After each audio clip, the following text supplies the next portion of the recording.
จัดสรรอลังการไม่ใช่บ้านจัดสรรนะเป็นหมู่บ้านวันศุกร์อะเขาบอกทำพิธีกรรมทางศาสนาหรอมันถึงจะหยุด You see, traffic is good.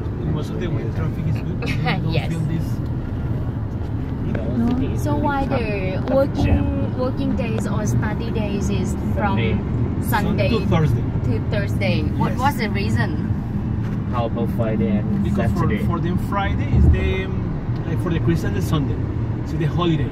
They need to rest the Saturday, the Friday. So that's why Friday they don't work, and some companies work on Saturday, like the same in other countries. But Friday they cannot work. Friday is supposed to be a rest day. It's like a religious reason? It's a religious reason. Okay. And for Christians the Sunday. Because for Christians they are supposed to pray on Sunday, to go to church. They have to go to the mosque and pray and rest on Friday.